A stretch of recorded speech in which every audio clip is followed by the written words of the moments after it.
מי שנמצא באולם ועוד לא התיישב, בבקשה לעשות זאת. אנחנו נתחיל מיד.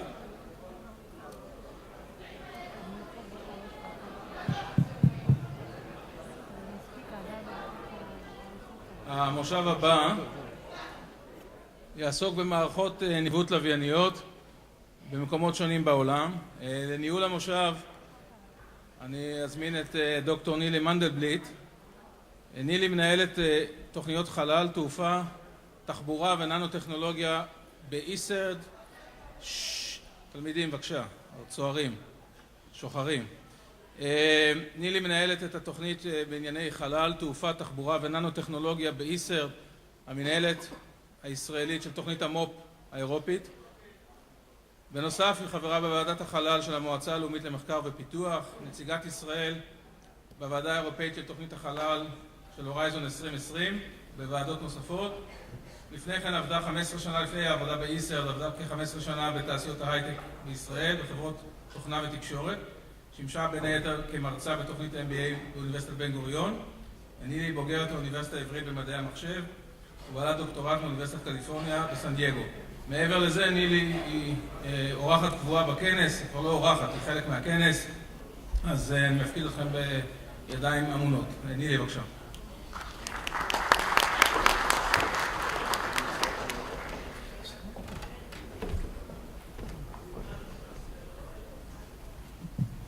צהריים טובים לכולם, תודה טל על ההצגה. ברוכים הבאים למושב GNSS. GNSS זה קיצור של Global Navigation Satellite Systems, מושב שיעסוק כולו בנושא של מערכות ניווט לווייניות. אני רוצה לפתוח בשאלה לקהל. כמה אנשים כאן שהגיעו היום לכנס ברכב פרטי השתמשו באפליקציית ניווט כמו Waze או Google Maps בדרך לכאן? אשמח לראות אם יש ידיים רמות, קשה לי קצת לראות. אני יכולה להגיד לפחות שאני הגעתי הבוקר, השתמשתי בווייז, וזאת על אף שאני גרה מאוד קרוב לכנס ומכירה טוב מאוד את המסלול, ובכל זאת פשוט התרגלתי בכל נהיגה להשתמש באפליקציית ניווט מבוססת GPS. אז אפליקציית ניווט ברכב היא אולי הדוגמה המרכזית להשפעה מאוד חזקה על חיי היום-יום שלנו, של מערכות הניווט הלווייניות. אני חושבת שכבר לכולנו קשה לזכור איך רק לפני כמה שנים היינו צריכים להשתמש במפה מנייר וממש לתכנן את המסלול לפני שאנחנו יוצאים מהבית. ועוד יותר קשה לנו לדמיין איך עוד כמה שנים, בעתיד הלא רחוק, הנהיגה ברובה תעשה בצורה אוטומטית, וכל הרכבים יהיו את מערכות המחשוב, התקשורת והניווט הלווייני. המכוניות ידברו אחת עם השנייה, ידברו עם רמזורים חכמים, ובעצם התנועה תתנהל ברובה בצורה אוטומטית. אז כמו שאמרנו, הניווט בכלי רכב פרטיים בעזרת אפליקציות מבוססות ניווט לווייני זו אולי הדוגמה המרכזית על ההשפעה של חיי יום-יום של כולנו. תקצר כאן היריעה מלספור את כל השימושים שמתבססים כבר היום על ניווט לווייני. בין השימושים האזרחיים ניתן לציין שימושים בתעופה, בשייט, במיפוי מדויק, חקלאות חכמה, שימושים לבטיחות, ביטחון וכוחות הצלה, מעקב אחרי אנשים וסחורות, שימושים מדעיים כגון חיזוי מטאורולוגי, מדידת תזוזות של פלטות טקטוניות שמאפשרת חיזוי רעידות אדמה, וכן השימוש שנעשה בבסיס הזמן של השעונים האטומיים בלווייני ה-GNSS, נתונים שמשודרים גם כן מהלוויינים לכדור הארץ ומשמשים לסינכרון השעונים ולחישובי זמן חיוניים, למשל בעסקות פיננסיות. על השימושים הצבאיים הרבים בניווט לווייני אין צורך להרחיב. הם מתחילים יכולות ניווט של החייל הבודד, וכוללים גם הנחיה של כלי טייס שונים, מאוישים, לא מאוישים, הנחיה של טילים, זיהוי מטרות ועוד. בהינתן החשיבות האסטרטגית הגדלה והולכת של מערכות הניווט הלווייני, במישור הממשלתי, הצבאי, העסקי, הפרטי, מפתיע הוא, אם יותר לי לומר בנימה אישית, מפתיע ולא מפתיע, שהמושב שאנחנו מקיימים היום כאן על ניווט לווייני הוא מושב חלוצי בכנס אילן רמון שפוגג כבר עשור לקיומו. מצד אחד אולי זה לא מפתיע, כיוון שישראל, מאז תחילת תוכנית החלל שלה, עקב צרכים צבאיים, התמקדה בעיקר בנושא של Remote Sensing, Earth Observation, ושמה במרכז את הנושא ואת לווייני התצפית, ותחום התעשייה והמחקר בארץ התפתח הרבה מסביב לתוכנית הזאת. מצד שני, בהינתן הפיתוח המואץ של תחום ה-GNSS עובר בשנים האחרונות, הן בתשתיות החלל והקרקע והן בתחום השירותים, מתבקשת הגדלת המעורבות האסטרטגית של ישראל בתחום ומינוף היכולות הטכנולוגיות הרבות בישראל לנושא הזה.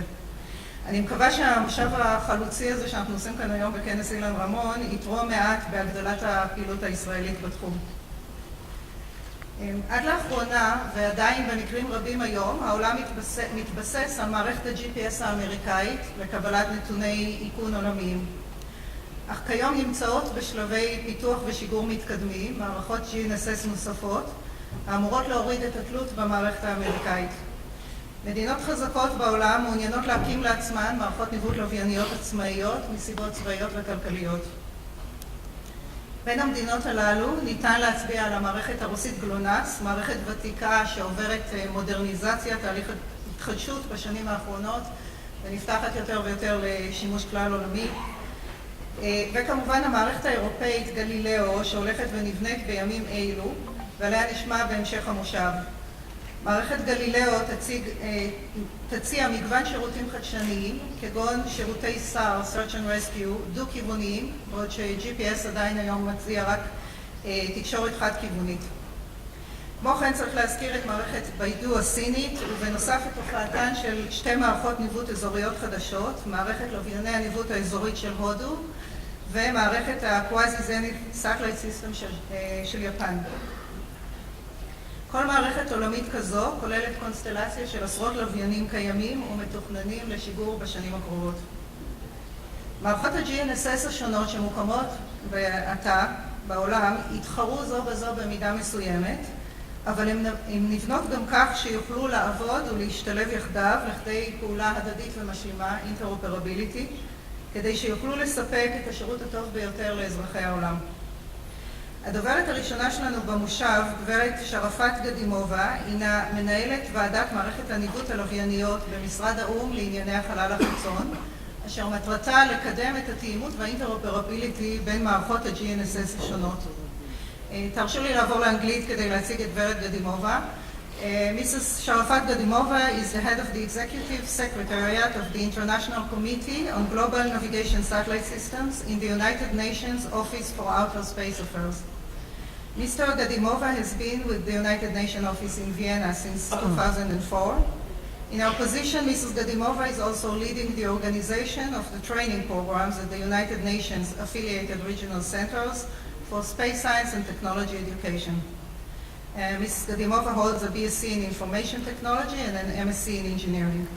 So I'm very pleased to invite Mrs. Gadimova to give an overview of GNSS and the UN activities in this regard.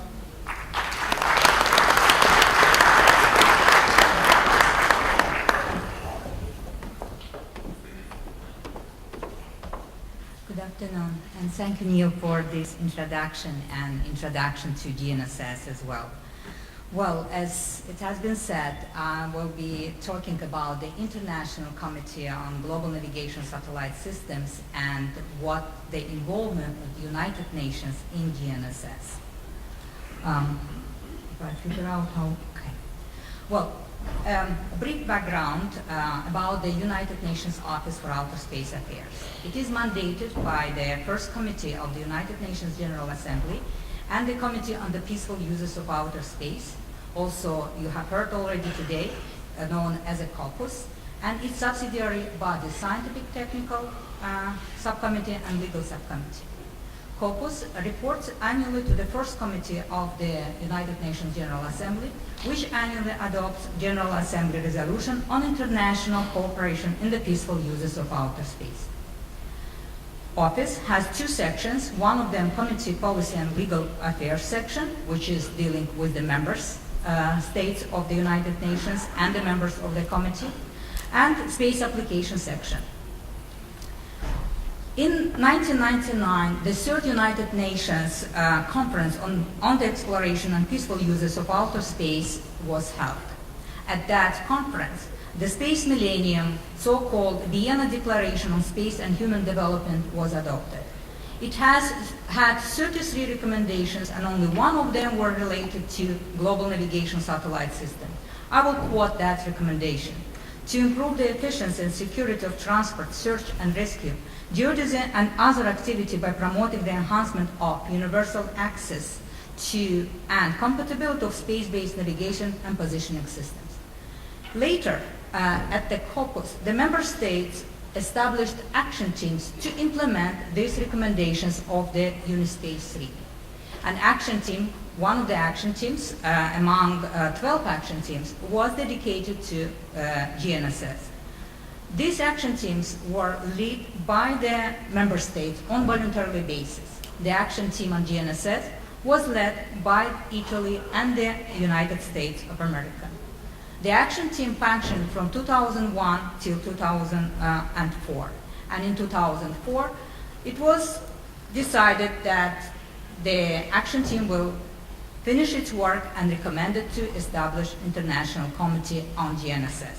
But before I will talk about the committee, I would like to bring to your attention those systems which exist and known today. We have global systems, to which Neil just referred to. It's United States Global Positioning System, Russian Federation's Global Navigation Satellite System, known also GLONASS, European Union European Navigation Satellite System, known Galileo, and China's Beidou Satellite Navigation System. Two of them are fully operational and two are in development and will be operational very soon. The other two are regional systems, which are of India, Indian Regional Navigation Satellite System, and Japan Quasi-Zenith Satellite Systems. Those systems also have an augmentation system or space-based augmentation systems. Also of the United Nations, which is Wide Area Augmentation System, Russian Federation is known as SDSCM, which is Wide Area System of Differential Corrections and Monitoring. Perhaps for everyone known, European Geostationary Navigation Overlay Service, known also as Egnis, and India's Gagan and Japanese MSAS systems. Full information about all these systems, their technical characteristics and latest developments are available in this website on the bottom of this slide, which were presented at the 9th meeting of the International Committee on Global Navigation Satellite Systems last year in November. I'll talk about that meeting also in a moment. Well, before again I move to committee itself, just one slide about the broad range of GNSS applications which are increasing, and you just can imagine what will be else applied to these systems. To name few, it helps to manage natural resources, it provides efficient emergency location services, disaster relief, it provides greater precision and safety in land, sea, and air navigation. It also has a broad scientific research and exploration applications like seismic monitoring, climate change, atmospheric science, the ionosphere, space weather. To sum up and to just give just a simple definition of these systems, it will be that GNSS are enabling technology providing a source of continuous measurement that are useful for applications with societal benefits and scientific exploration. Well, now, International Committee on Global Navigation Satellite Systems. It was established in 2005 and later in 2006 it was recognized by the United Nations General Assembly resolution. It is to promote the use of GNSS and its integration into infrastructure, and particularly in developing countries, and also to encourage compatibility and interoperability among global and regional systems. As of today, the membership of ICG consists of members, associate members, and observers. We have 9 nations and the European Union, which are members of the ICG, And as you can see, among them are the providers, which are currently and future core and regional or augmentation system providers, as well as member states of the United Nations, which have an active program in implementing or promoting a wide range of GNSS services as well as applications. And among those countries are Italy, Malaysia, United Arab Emirates. The associate members and observers, we have today 21 organizations which are working in ICG, and those are international and regional organizations and associations which are dealing specifically with GNSS services and applications. It is UN, United Nations system entities, intergovernmental and non-governmental organizations.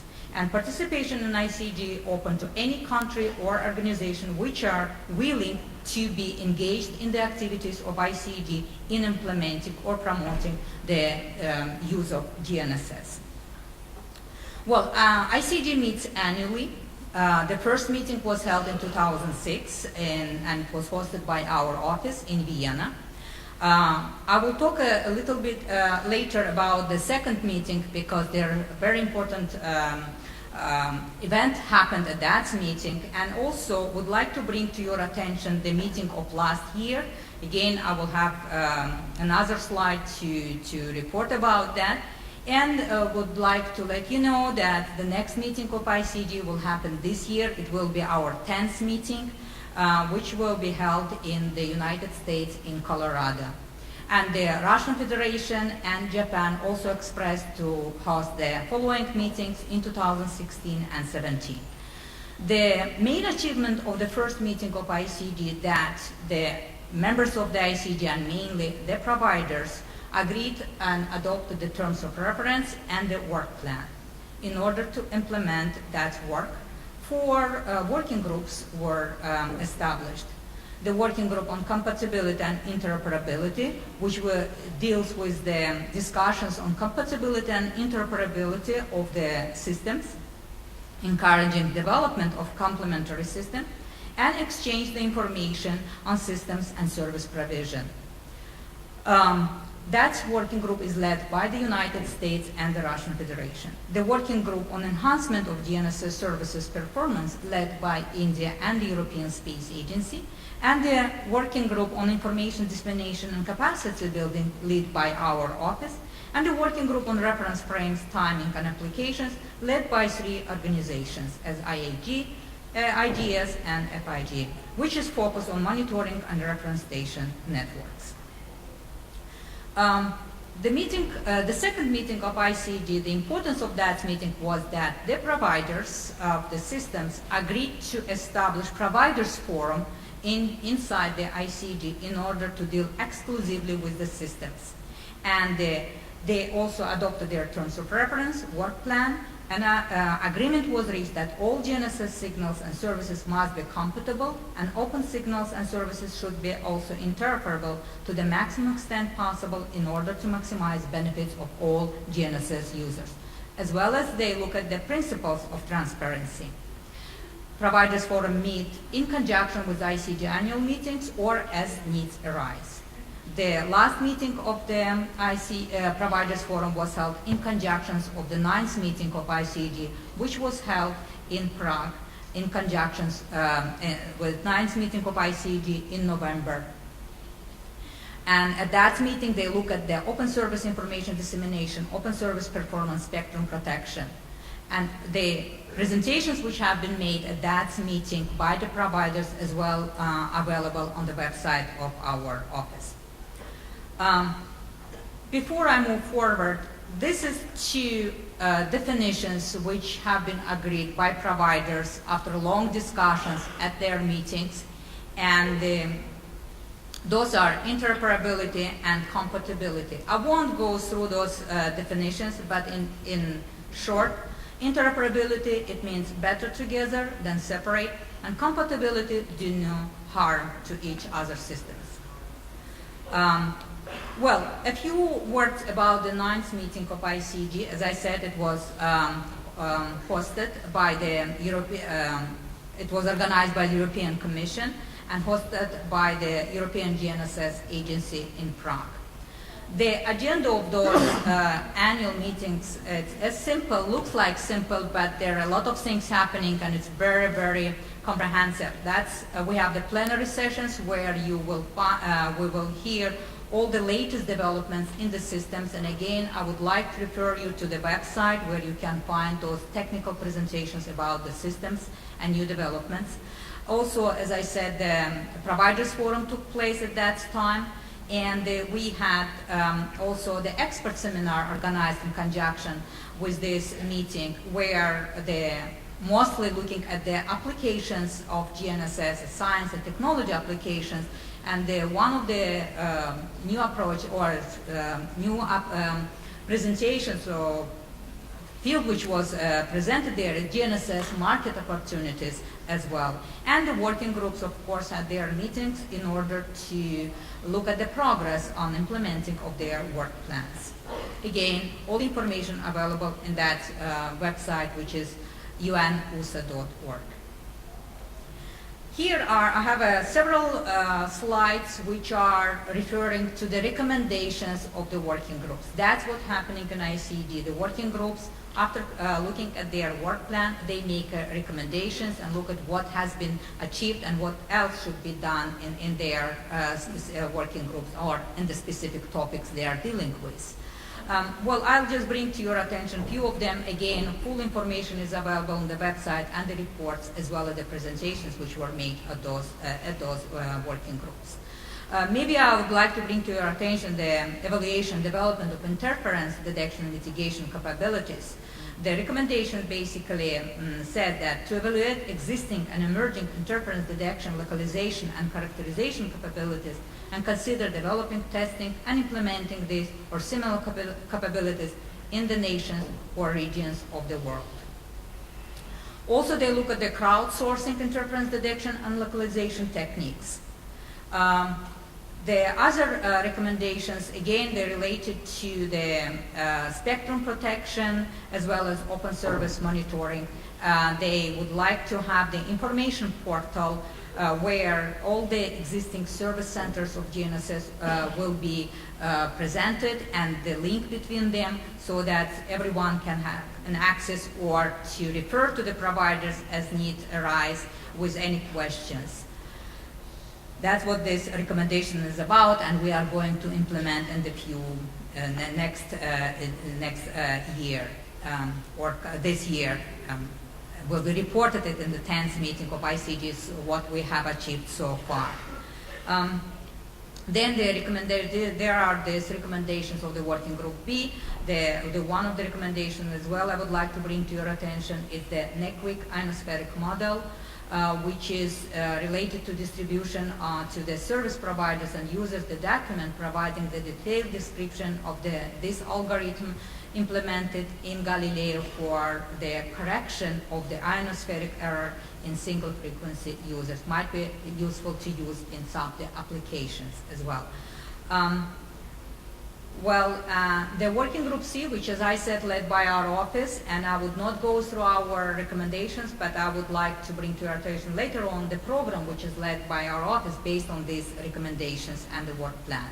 And the working group D as well had their recommendations referring mostly to the multi-GNSS orbit determination. Well, here the information about the 10th meeting of ICG, as I said, it will take place in Boulder. This is the brochures which are produced by our office in the support of the work of the International Committee. And these brochures are in English. There are some of them, the first one, which has a description of the systems. It's in all 6 working languages of the United Nations. Another brochure which I would like to bring to your attention is education curriculum, which is available in 4 languages of the United Nations, which also has a glossary of GNSS terms. That glossary was developed by the providers, and it might be different from those which you can find in the normal books, because these definitions are described by the providers themselves. And also the brochure which was published in 2010, which has a description of the systems based on the templates developed by the providers.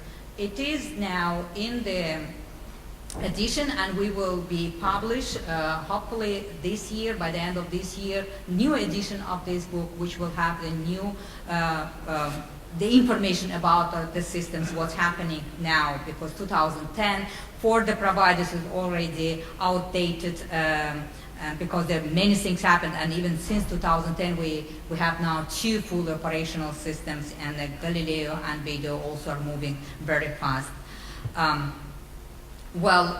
As I said, we, in support of the committee, we are organizing also many regional workshops on the applications in different regions.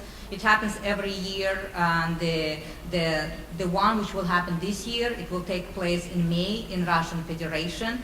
The applications are open for, and you can apply again. It is available in our website.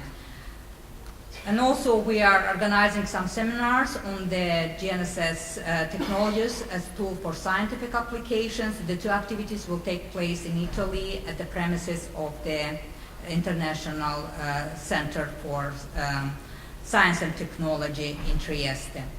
Well, this is the regional centers which we are dealing with as well, which are based on Africa, Latin America, Asia and the Pacific, and Western Asia. And they are teaching the different topics, including GNSS since 2003.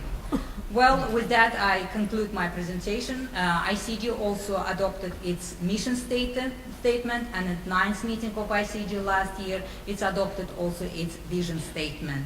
And here is our contact address. If you would have any questions, please feel free to get in touch with us. Thank you very much.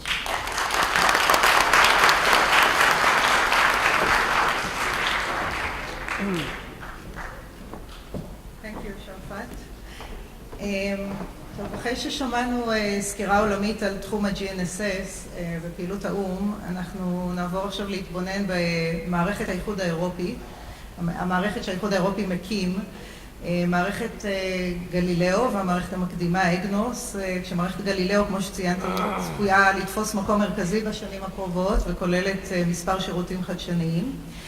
לצורך ההצגה של המערכות האירופאיות, אני מתכבדת להזמין את מר כריסטוף קאוץ. קאוץ הוא סגן ראש יחידת גלילאו ואגניס ב-DG Internal Market, Industry, Entrepreneurship and SMEs of the European Commission.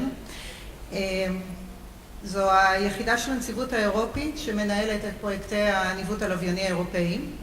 היחידה של מר קאוץ היא גם היוזמת והמממנת של פרויקט אגניס. Egnis זה קיצור של European GNSS in Israel, פרויקט ביוזמת האיחוד האירופי לקידום המודעות והמעורבות הישראלית בפרויקטי ה-GNSS האירופאיים. פרויקט אגניס מנוהל על ידי איסרד, המנהלת הישראלית למו"פ אירופי, בשיתוף עם סוכנות החלל הישראלית. So, as I mentioned, Mr. Kautz is currently the Deputy Head of Unit for Galileo and Egnos in Application, Security and International Cooperation in the European Commission. Mr. Kautz has been working for the European Commission since the year 2000. Previously to his current position, Mr. Kautz was Deputy Head of Unit for Policy and Research in Security, and beforehand an assistant to the Director responsible for Aerospace, Security and Defense in DG Enterprise and Industry.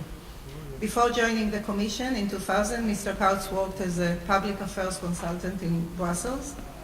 Mr. Kautz holds a degree in history and politics, as well as a master in European studies from the College of Europe in Bruges. Thank you.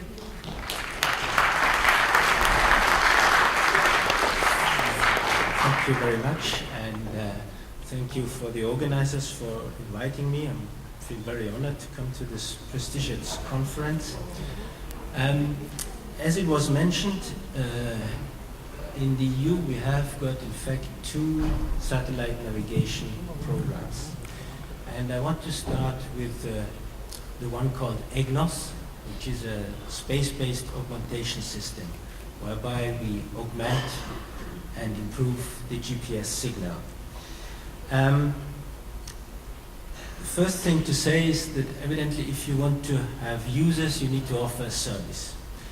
And my message here is that whilst a lot of people speak about Galileo and that we have to bring up their satellites, Egnis is fully functioning, it's there, it's existing since 2009. And in fact, we are offering 3 different types of services: an open service, which is available to everybody, and so-called safety of life service, which has been conceived specifically for use in aviation.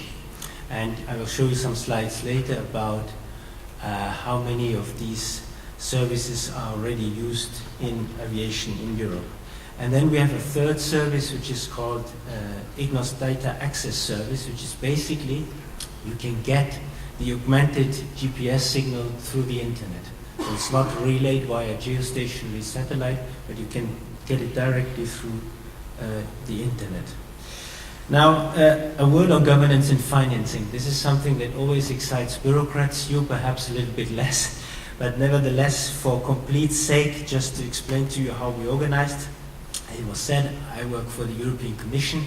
We are the one in charge of this program, but we have delegated the day-to-day exploitation of Egnis to something called European GNSS Agency, and you have heard that there was the ICG in Prague, and one of the reasons why it was held in Prague is because our agency is located in Prague, and they deal with the day-to-day exploitation of Egnis, and they are doing this since January 2014. And also to mention perhaps a little bit about budget. For the next 7 years, in order to run Egnis on a daily basis, we have got a budget available of 1.5 billion euros.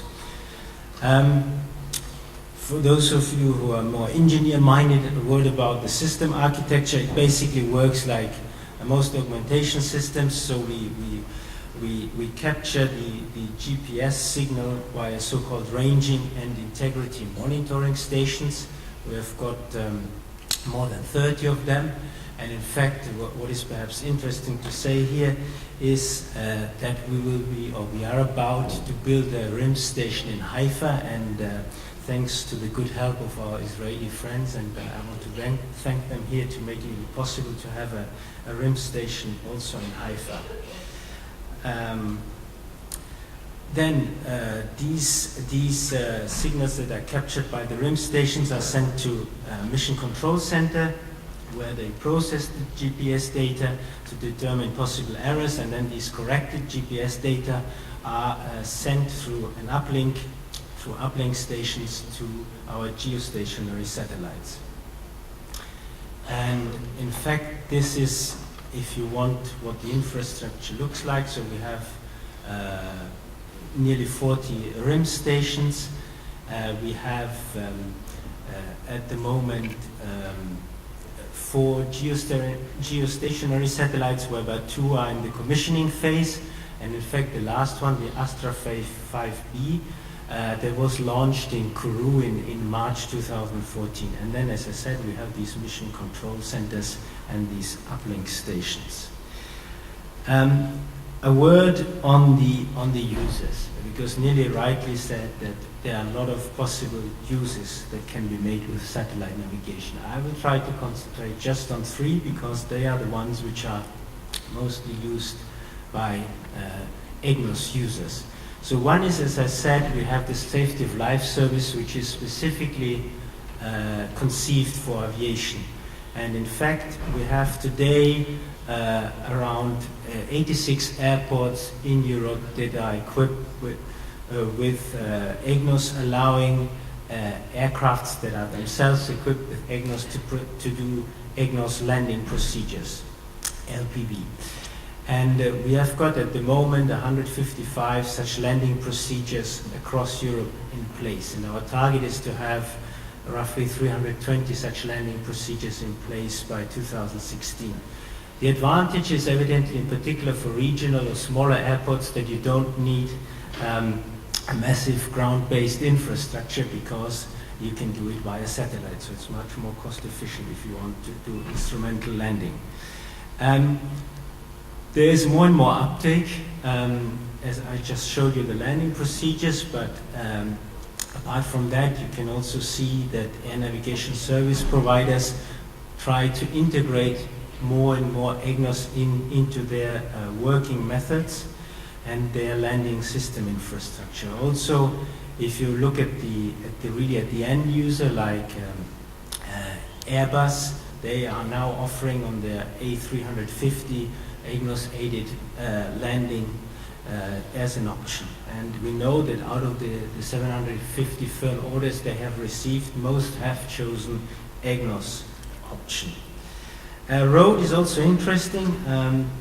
In road, there is several countries in Europe that are experimenting with Egnis, and one who is very much advanced is the Slovak Republic, because evidently for road tolling, using satellite navigation has the advantage that you don't need to install an expensive ground-based infrastructure.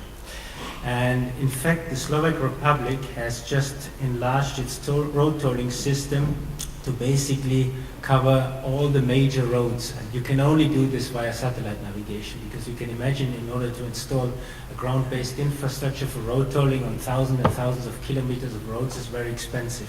And they will introduce Egnis into their system as of beginning of this year. A word on agriculture. This is also where Egnis is being used, because you can use it in tractors, evidently, for automatic guidance. It allows you to reduce pesticide use, fertilizer use. And today in Europe, of the tractors that are equipped with satellite navigation systems, 60% are equipped with Egnis. Now I come to our global satellite navigation system called Galileo. The difference with other satellite systems in the world is that it's a civil system under civil control. Here we will be offering also different services. We will have in the future an open service, like you know it from GPS. We will also have something called public regulated service, which is basically an encrypted signal for governmental users. And then we will have a search and rescue service, which allows to assist people in distress via search and rescue beacons. And when we receive such a signal, the unique feature of this is that we have a so-called return link. So we can send a message back saying, we have heard you. And then we'll also have a service called commercial service, but for which you will have to pay, which will deliver higher accuracy and also authentication. Now, governance and financing. Just a word here. So we have a little bit more than 5 billion for Galileo for the next 7 years at our disposal. At the moment, we are still in the deployment phase, but we have already adapted, if you want, our governance structure in such a way as to be prepared for the exploitation phase. And in fact, it's foreseen, like for Egnis, that in 2017, the European GNSS agency will be in charge of exploiting the system. The European Space Agency will continue with its role as design and development agent of the system. It's, if you want, the European Space Agency is our technical arm on this. Now, I said that Galileo is still in its development phase, deployment phase, but nevertheless, even if it's in its deployment phase, the ground infrastructure is basically there. We have a range of sensor stations. We have 2 operational centers, 2 launch and early operation centers, 2 control centers. We have telemetry, tracking, and command stations, mission uplink stations, and they're basically all there. We have also a fairly sophisticated infrastructure in Europe itself, whereby basically we have centers which deal with specific parts of the services we will offer. So we have, for example, a GNSS service center in Madrid, which is rather focused on the open service. We have so-called security and monitoring centers, one in France and in the UK, which is more focused on our PRS or on this encrypted service. And we have also a center dealing with search and rescue. Now, these are just some photos, so you can see it. as you can see, these are the ground control centers, and we have one in Germany and another one in Fucino, Italy. The ground segment is quite large. You can see we have stations all over the world. The map speaks for itself, I think. So then this is just some photos, so you can get an image of what these uplink stations, tracking and command stations look like. Now I come to the space segment, the one which is very much and very often in the media. So we have 4 so-called EOV, IOV satellites in orbit. They have been launched in the past years, and the review of this in orbit phase has been finished, and now we are moving to the full operational capability, FOC phase. And in this respect, we have placed orders for launch contracts. We have foreseen 7 launches for 14 satellites with Soyuz, and 3 launches for 12 satellites with Ariane. It's important to notice that with Soyuz we can launch 2 satellites at a time, but with Ariane, Ariane 5, we'll be able to launch 4 satellites at a time. You may also have heard that of our 2 full operational capability satellites that were launched on 22nd of August, we had a so-called injection anomaly, meaning they were placed in the wrong orbit. The cause of this is very well known. It's due to the freezing of one of the feeding lines for one of the thrusters. I will not bore you with details here, but in any case, what has happened since then is that an inquiry board was established by Arianespace, the launching company, and in parallel we have been analyzing what can be done with these different satellites. Since then, since August 2014, first thing to notice is that both satellites are safe and in stable conditions.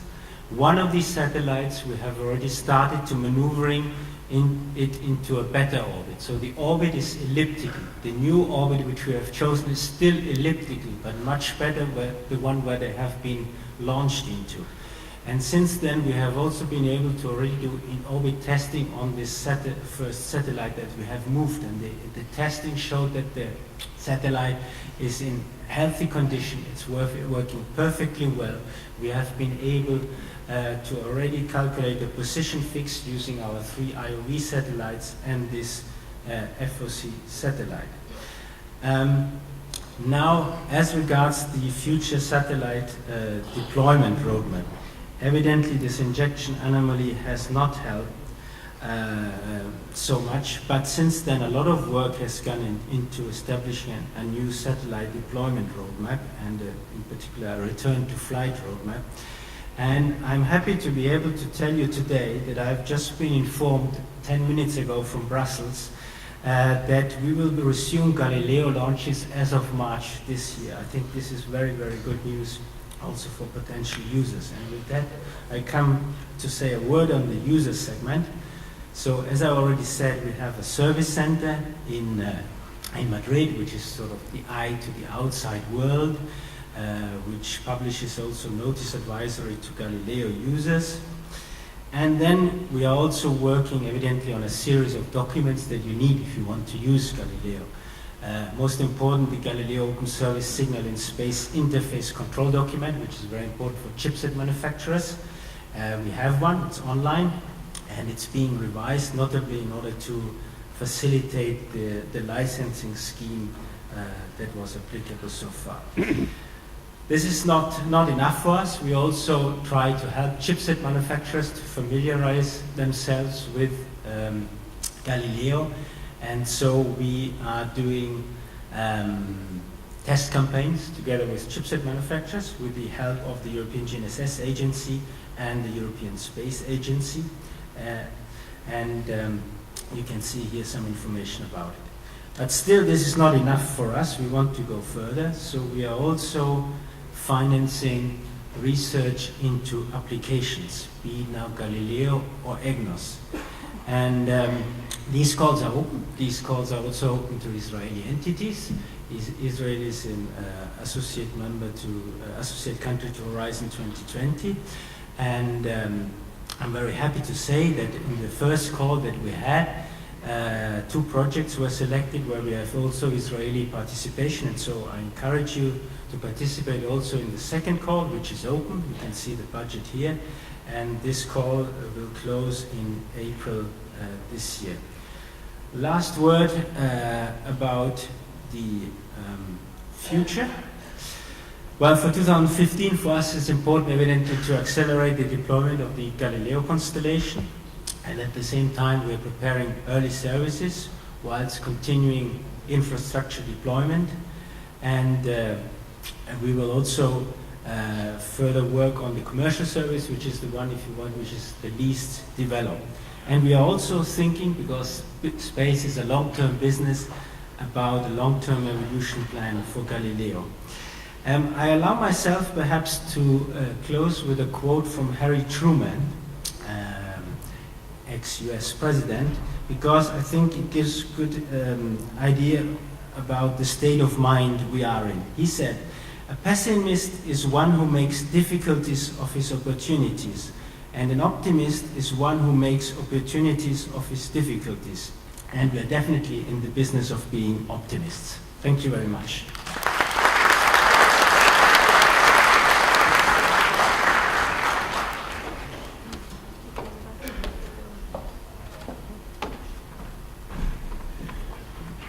Thank you, Christoph, for the interesting presentation.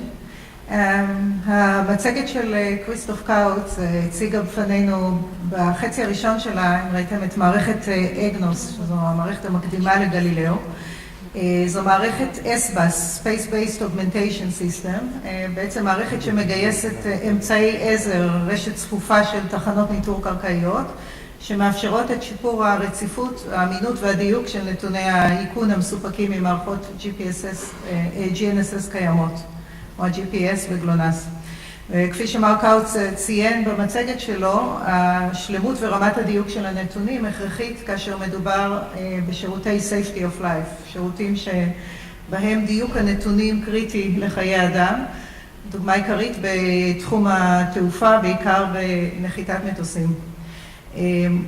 קאוץ גם הזכיר את מערכת התחנות הקרקעיות של אגנוס שנקראת RIMS, Ranging and Integrity Monitoring Stations, שכוללת כיום 34 תחנות, והוא הזכיר בקצרה, ואני רוצה להזכיר את זה שוב, שמוקמת כיום תחנת RIMS בישראל, בשיתוף עם תעשייה אווירית, שבעצם מהווה, אפשר להגיד, את השלב הראשון והחשוב בתחילת המעורבות של ישראל פעילות ה-GNSS האירופאית, ובאמת תאפשר בעתיד בשלב ראשון וחשוב למשתמשים, לרשות תעופה אזרחית, לשפר את השירות ולנחיתה של מטוסים.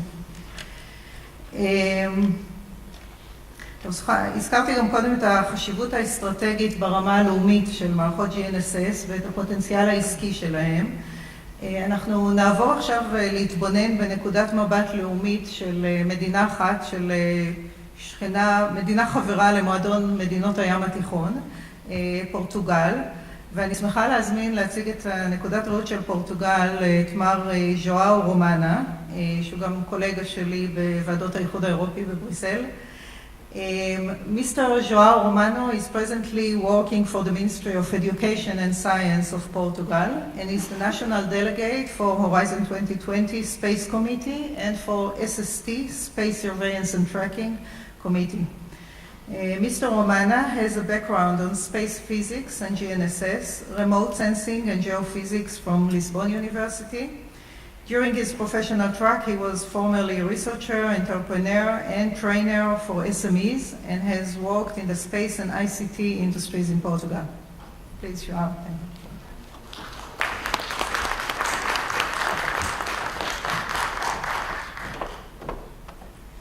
Thank you, Nili, for these kind words.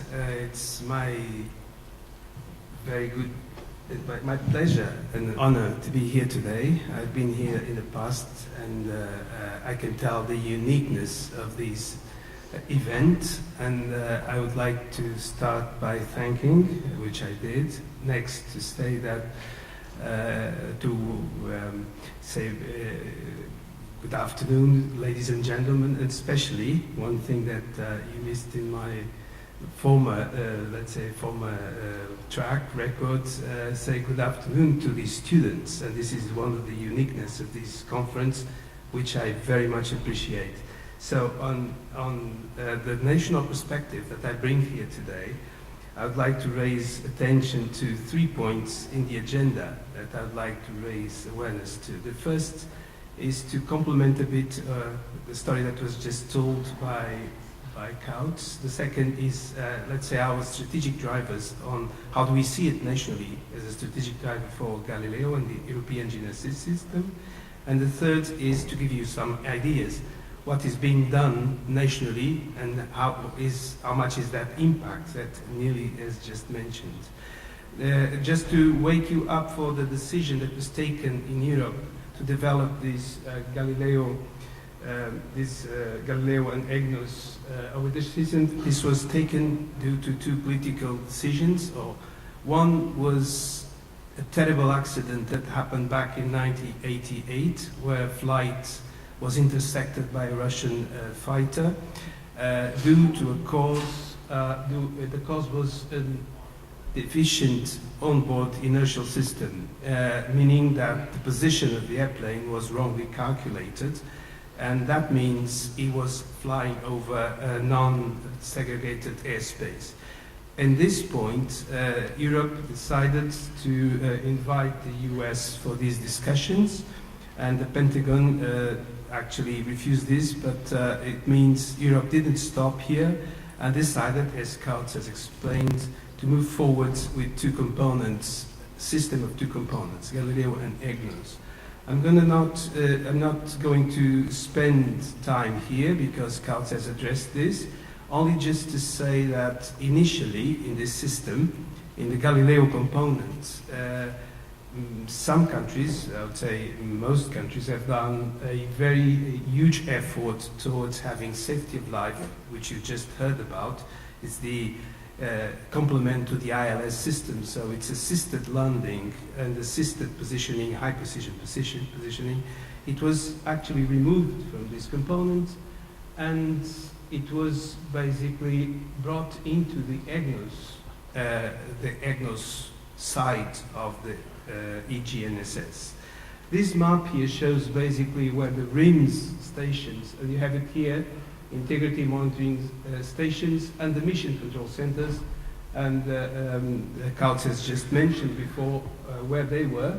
So basically the footprint of what is today safety of life availability will be here extended, I would say, by having a RIM station. It will be extended further down to Israel, but we still have a few countries like Ireland, and if you see here the bottom part of Portugal and some major areas nearby, which are not fully covered with a higher precision.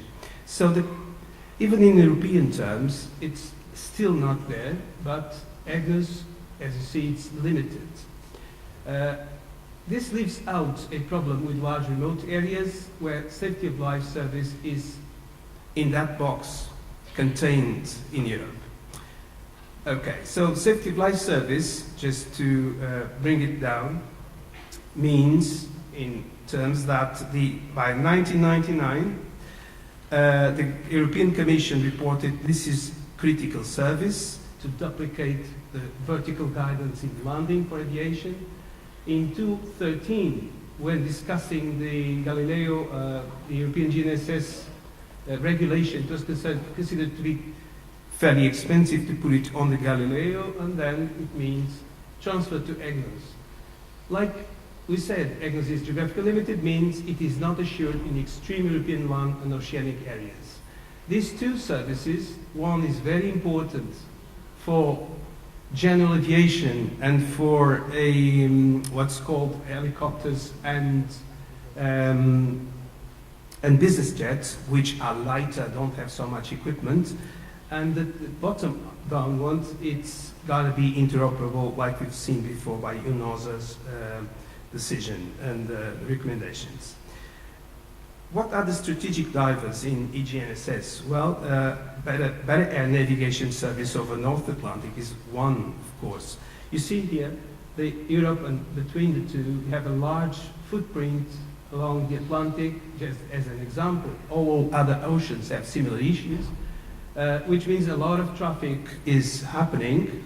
So the North Atlantic, as an example, for Portugal case, is handled by 7 different national administrations. If you compare this with a map of regulators and operators, you see that this area here is controlled by Portugal, this one is controlled by US, this is controlled by UK, so Iceland, etc. And this creates, when now we're facing an severe increase in traffic flow over the Atlantic with the increase in flights, we have a more stress over. It means that along this area we are responsible for providing these services. So we have an added responsibility for granting air traffic safety over the oceans. Okay, so the systems in place now in aviation, and according to these two, basically, the traditional radar system where the airplane gets an echo, you need a radar on ground. In the middle of the ocean, there's no radars operating, so except in an island or so. So the airplanes are not detected permanently. You remember the accident with the Air France flight, and recently with the Malaysia airplane. So in these regions, large oceans, there's no such thing as permanent control. Using what's called the automatic dependent surveillance broadcast systems, it is possible that airplanes communicate to each other and broadcast a signal received from GPS constellation down to the stations, control stations. Again, in the middle of the ocean, no control stations means no information sent down. So, if we want to increase, and airlines are going to increase communication, we need security in place, we need shorter separations between airplanes, which means we need permanent control. This, just to wake you up, to let's say resume, we only have these safety of life service operation at the moment in places where we have ground systems, receivers, or stations. This means it is impossible in high seas to do it at the moment, presently. So the conclusion here is we can do better than this. We can do this for the rest of the world. Galileo can do this in the next generation. And this is a message that together, member states and other nations compliant, which have similar needs, can have a business model to greatly improve Galileo's system safety of life. So this is what we strategically think Galileo should evolve in the next future. And finally, in the last few minutes, I'd like to leave you with a few examples of what we've been doing in a national term on behalf of Galileo and GNSS and Egnis. Our National Air Traffic Control Agency is, like you've seen with Kaut's presentation, it's improving the display and the distribution of airports having let's say, EGNSS or GNSS compliant landing services. This list is improving, like you see here, since 2009 down to next generation. It's going to be implemented on major and regional airports. So it's in place, it's moving, but as you know, the market, aviation market and airports and aeronautics is a very extremely, I'd say, conservative market, where everything goes slower than it should, because everything gets expensive and the costs will, after all, fall on the lap of people and travelers at the end. So again, it's money against safety that we're playing here. So in this term, safety, in terms of safety, this is where governments play a very important and decisive role. Another example, it comes from airports of Portugal, where they have been they explore airports. So they are worried with a different, let's say, they have a different level of concern.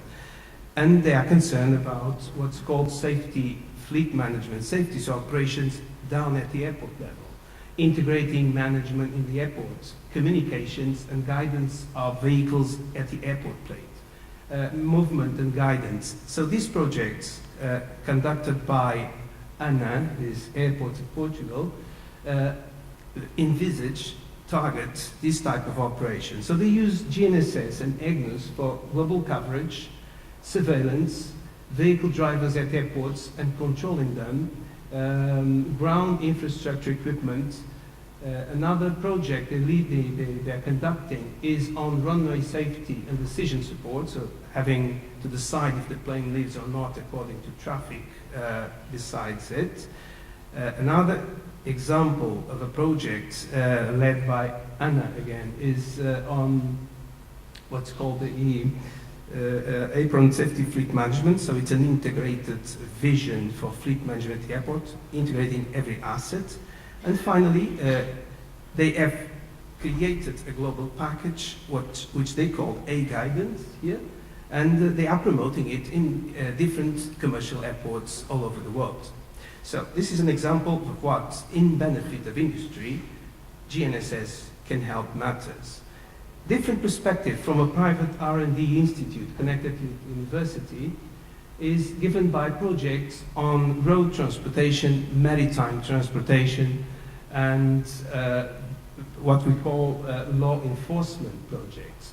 This Innov entity is a research institution, as I said, which basically develops on behalf of river management. So you know the Douro River, it's worldly known by its wine region, it's a very known wine region. It's producer, and the river traffic, it's tremendous. If you've been there, you can see boats all over. So they created a system to assist boats in their motion. So precision, and the high precision driven by Egnis, is of fundamental importance for these small boats. Now, the other is law enforcement and security. You have to basically follow every, let's say, asset that law enforcement and drivers have to be controlled. And they have also entered into into equipment for fishery and management of fishing activities. Another perspective of projects, totally different range. Now with Deimos is a Portuguese and Spanish company, which is a large private. They own 2 satellites at the moment, and they are basically working on space and aviation sectors. This private company is, let's say, doing many projects in GNSS. I picked up 5 which I think are considered good examples. So the first one, which is very interesting, following the space activities that you've seen before, it's called lunar GNSS. So like the picture says, it's for addressing positioning of assets in orbit or on ground, on the surface of the moon, using our GNSS network around the globe, planet Earth.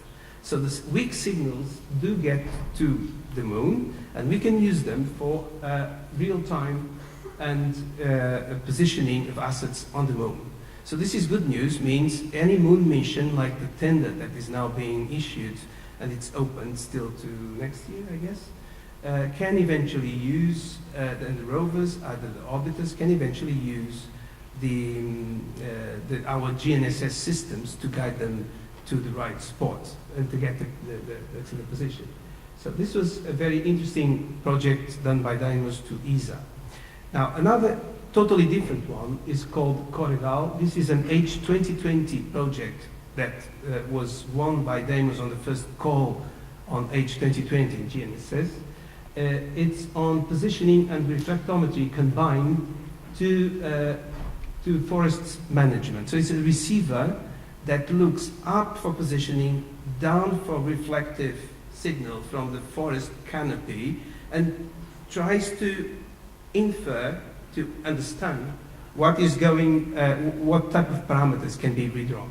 So I'm almost done. I can see the stopwatch.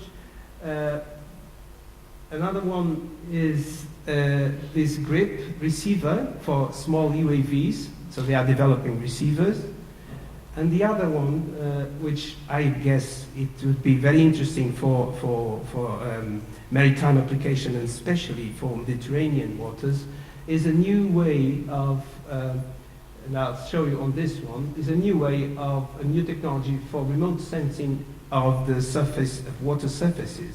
Basically, like the picture shows, the GNSS signals can be reflected on any surface, especially on ocean surface, and collected by receivers either on towers, on airplanes, or on satellites. And this project, EJAM, is funded by FP7, the last call, is going to put a receiver on a satellite, and for that satellite, will map the surfaces, the oceans, on Earth, trying to get the several parameters, like you see here, sea state determination, high precision altimetry, sea wave height, and surface winds.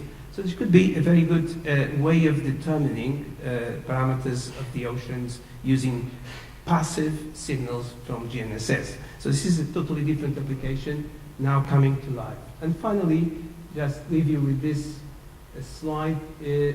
We have another large private which is doing totally different things. They have their own GNSS sensor station located in the middle of the Atlantic in the Azores. They own that station.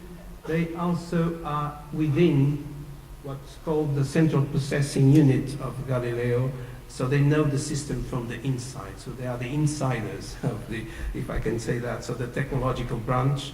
And this is a subsidiary of Thales Group in Portugal. So basically, this is a collection of ideas.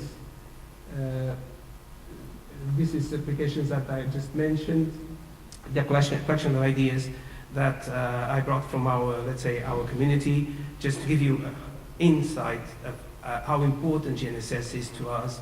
And this was just a collection of 5 entities. There's plenty more working on GNSS that I'd be happy to bridge you with if you need some assistance. So thank you very much, and I thank you also my colleagues that allowed me to be here and present before you.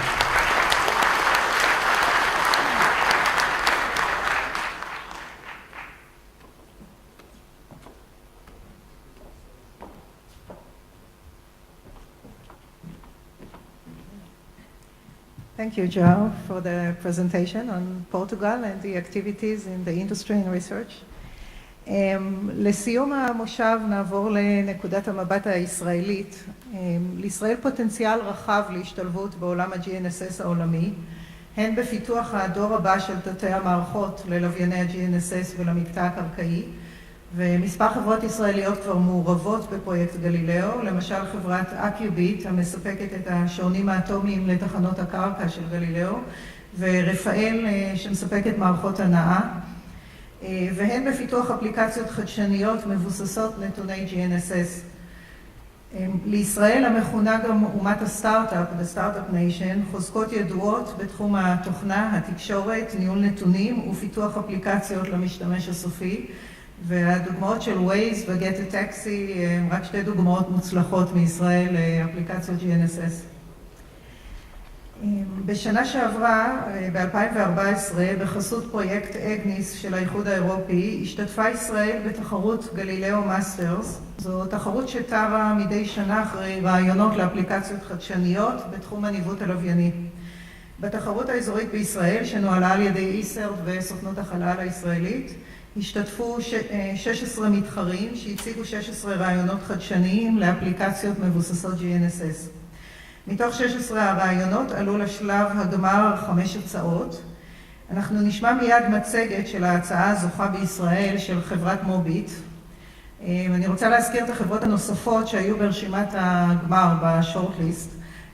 חברת אסטרונאוטיקס שפיתחה אפליקציה לתחום התעופה, איתור אנומליות במידע מועבר ממערכות המטוס, מהקופסה השחורה אל הקרקע, ומאפשרת בכך לעקוב ולהתריע על שינויים בלתי צפויים במסלול הטיסה.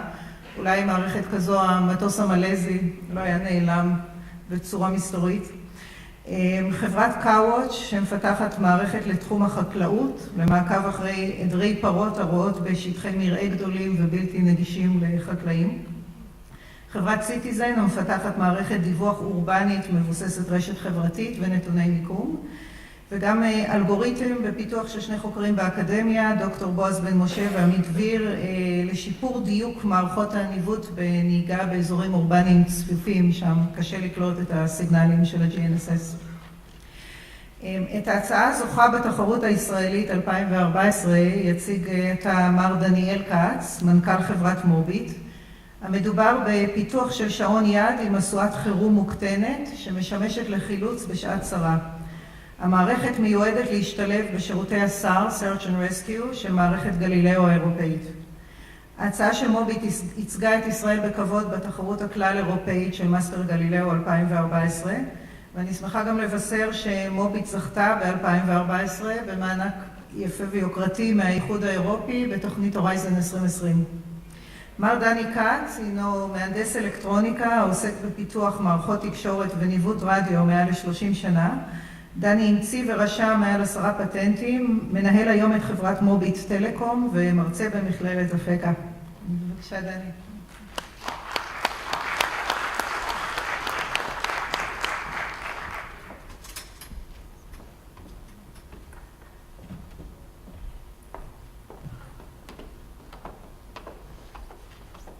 תודה דניאלי. אני אספר על הפיתוח שלנו, אבל למעשה אני אדבר עליו רק בשקף האחרון. בכל השקפים קודם אני רוצה לנצל את ההזדמנות להציג את אותה מערכת. לא שומעים. והמיקרו. 1, 2, אוקיי.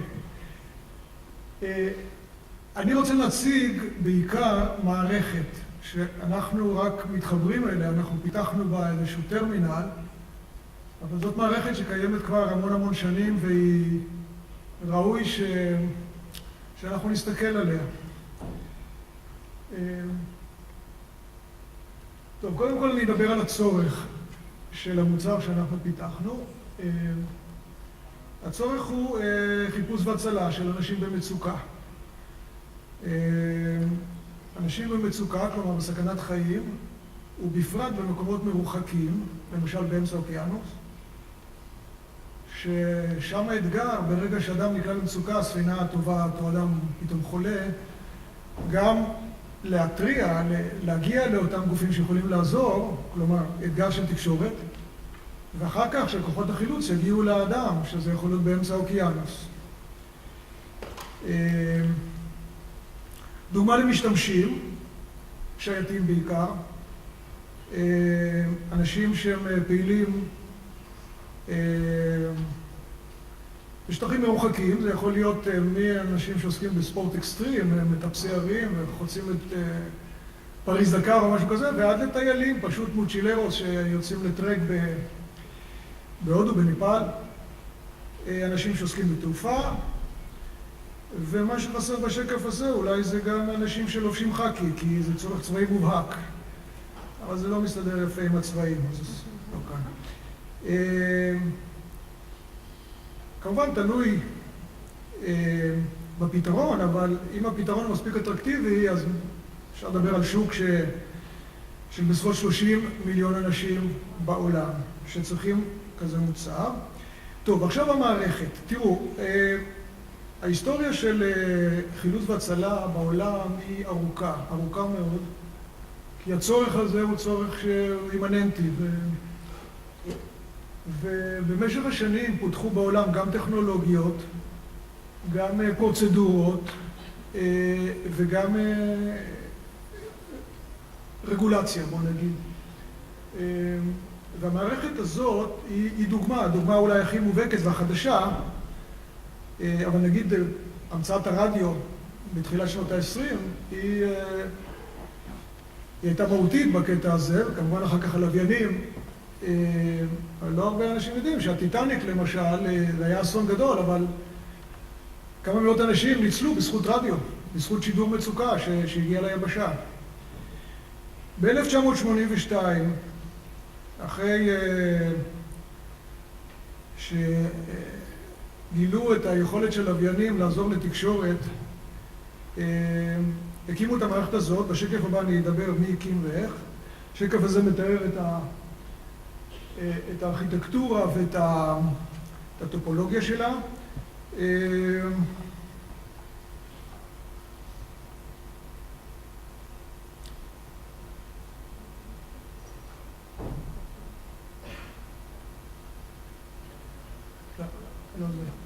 טוב, מכל מקום, מסורות חירום, כלומר משדרים קטנים, יכולים להיות מותקנים בספינות, במטוסים, אפשר להחזיק אותם ביד. ברגע שיש מצב מצוקה, המשדר מתחיל לשדר או באופן אוטומטי, איזשהו סנסור שזיהה שספינה טבעה או משהו כזה, או אדם שמפעיל. הסיגנל משודר, מגיע ללוויינים, שבאחד השקפים הבאים אני ארחיב עליהם טיפה, ממוסר לארץ, ובארץ ההודעה הזאת מתפענחת, מזהים מי שידר, מה מיקומו, ואת אותה אינפורמציה מעבירים לתחנת חילוץ והצלה הקרובה למקום האירוע. למערכת הזאת יש 3 סגמנטים, הסגמנט הלווייני, הסגמנט הקרקעי של התשתית והמסורות. ובנוסף לטכנולוגיה, יש פה איזושהי מעטפת מבצעית, בעצם יש שירות שכל מדינה, כל כדור הארץ מחולק למשבצות, כל משבצת יש מדינה שממונה על המשבצת הזאת, וכל מדינה חייבת להחזיק מרכז חילוץ והצלה שנותן מענה לאירועים באותה משבצת. אם זה אנשים, אזרחים של המדינה, או עוברי אורח שנקלעים למצוקה. מי מפעיל את המערכת באיזה מודל? במקור 4 מדינות הקימו את הארגון הזה, קנדה, צרפת, אז ברית המועצות וארצות הברית, וזה היה ב-1982. כלומר, התחילו לדבר בשנות ה-70, זו דוגמה פנטסטית לשיתוף פעולה בינלאומי בתקופת המלחמה הקרה בין מדינות עוינות. והיום בארגון הזה יש בסביבות 40 מדינות. לצערי, ישראל היא לא חלק מהארגון, וזה דבר שצריך לפטר. המימון למערכת מגיע, הסגמנט החללי בעיקר ממומן על ידי המדינות העשירות, בעיקר נאס"א, ארצות הברית, רוסיה וסוכנות החלל האירופית. זה מתחבר עם ההצגה של מערכות, והמדינות האחרות הן מציבות בשטח שלהן תחנות קליטה ומפעילות את אותו מוקד לחילוץ והצלה. השירות עצמו לאנד יוזר הוא חינם.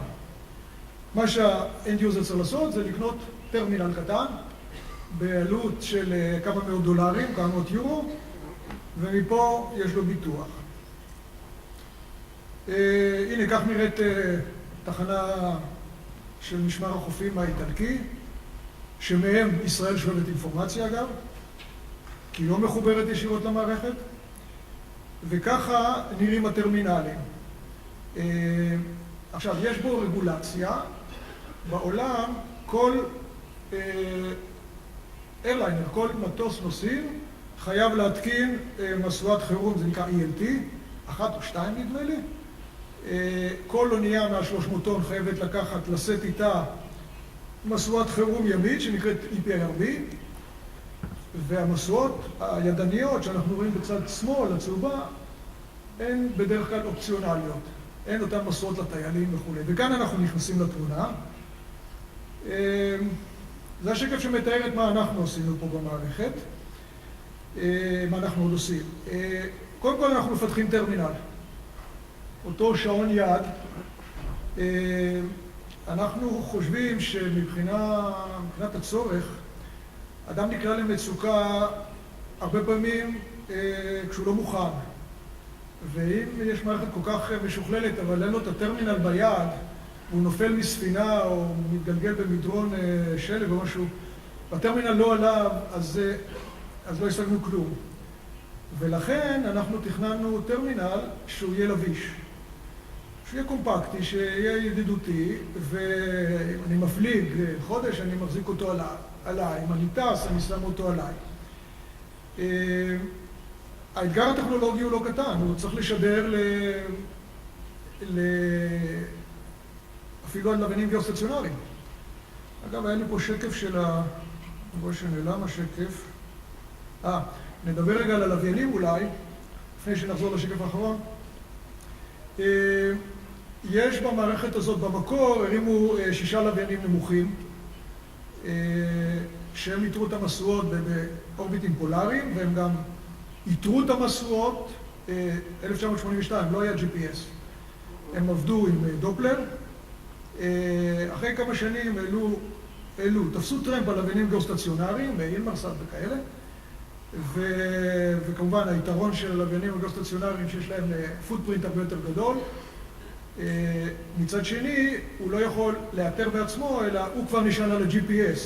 כלומר, מקלט GPS קטן, או GNSS, שמוטמע בתוך המשואה, מחשב את מיקומו ומשדר את זה, מדווח אותו לתחנת החוף.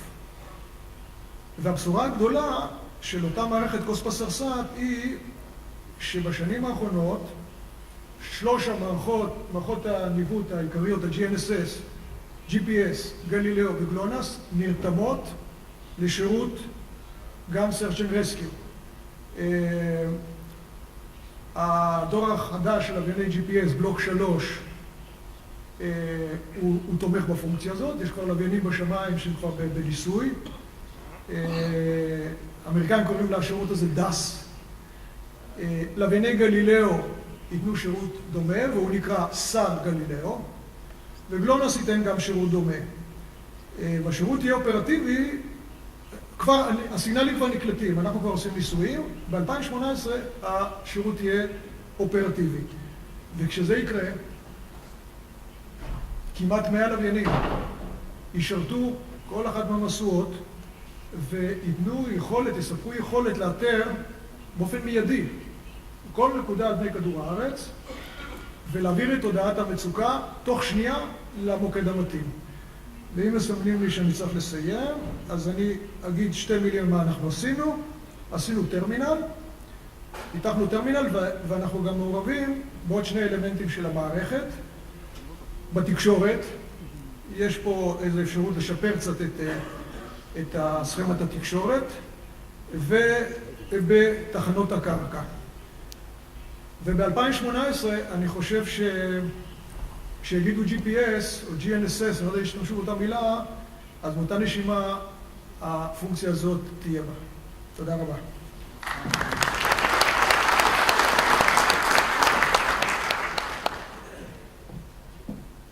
תודה דניאל, אנחנו כבר באיחור במושב הזה, אז רק משפט סיום. ראשית אני רוצה להודות עוד פעם לכל הדוברים במושב הזה, ואני מזמינה את כל מי שכאן בקהל ומתעניין בתחום ה-GNSS להצטרף לקהילת GNSS ישראלית שאנחנו מאיסרד ועם סוכנות החלל מקימים. היה לנו כבר מפגש ראשון של הגופים השונים בארץ, ואנחנו מתכננים עוד מפגשים בעתיד, אז תיגשו אליי אם אתם מעוניינים בעוד פרטים. תודה רבה.